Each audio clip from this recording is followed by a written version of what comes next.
آپ بقسم بتائیں کیا سرکار تاج الشریعہ کو دیکھ کر کے خدا کی طرف دل کھینچتا ہوا نظر نہیں آتا تھا؟ میں اپنی بات بتاتا ہوں، جب سرکار تشریف لاتے تھے حضور تاج الشریعہ ممبئی کی سرزمین پر، ہم ملاقات کے لیے جاتے تھے تو جا کر کے بیٹھتے تھے تو ایسا لگتا تھا جیسے آسمان سے چاند کا ٹکڑا زمین پہ اتر آیا ہے۔ جب تک دیکھتے تھے تب تک دیکھتے تھے، اور جب دیکھ کر کے باہر نکلتے تھے تو ایسا لگتا تھا جیسے روڈ پر بھی سرکار تاج الشریعہ ہی نظر آ رہے ہیں، اور پھر وہ جلوہ دل کے اندر ایسا اثر کرتا تھا۔ اللہ اکبر! حضرت ابو سلیمان دارانی رحمۃ اللہ تعالی علیہ نے جو فرمایا تھا کہ میں اللہ والوں کی محفل میں گیا، میرے دل کے اندر تبدیلی آئی، لیکن جب نکل کر کے باہر آیا تو میں سب دنیا داری میں مگن ہو گیا۔ دوسری بار گیا تو اور زیادہ تبدیلی آئی، باہر بھی مجھے اللہ کا ڈر لگنے لگا، لیکن گھر جا کر کے میں پھر دنیا کے اندر مگن ہو گیا۔ تیسری بار گیا تو اور تبدیلی آئی، گھر پہ بھی میرے دل کے اندر اللہ کا خوف باقی رہا، لیکن اس کے بعد میں دوستوں سے ملا تو پھر دنیا کے اندر مگن ہو گیا۔ حضرت ابو سلیمان دارانی رحمت اللہ تعالی علیہ فرماتے مجھے پتا چل گیا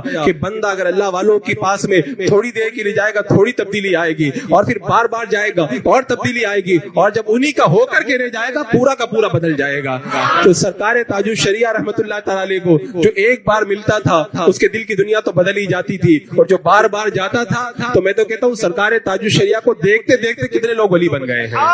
ہماری نگاہوں کے سامنے نہیں ہے، لیکن سرکار تاج الشریعہ کا نام لیتے لیتے کتنے لوگ ولی بن گئے ہیں، اور اولیاء کرام اپنے آپ کو چھپایا کرتے، وہ سامنے آیا نہیں کرتے، اور حضور تاج الشریعہ اپنے تمام مریدوں پر نگاہ کرم رکھا کرتے ہیں، کیونکہ نائب غوث اعظم ہے۔ اور حضرت مرزا مظہر جانے جانا رحمت اللہ تعالی علیہ فرماتے ہیں سرکار غوث پاک کا کوئی بھی ایسا مرید نہیں ہے جس پر سرکار غوث پاک کی نگاہ کرم و توجہ نہ ہوتی ہو،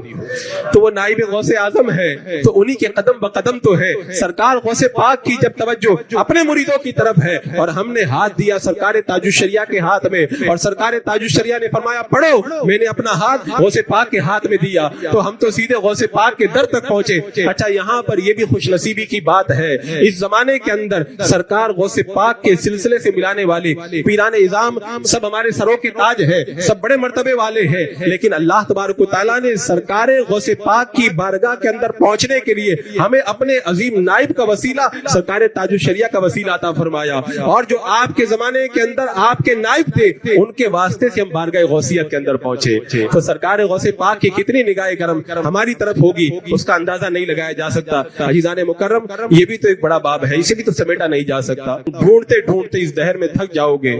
ایسا مرشد نہ زمانے میں کہیں پاؤ گے۔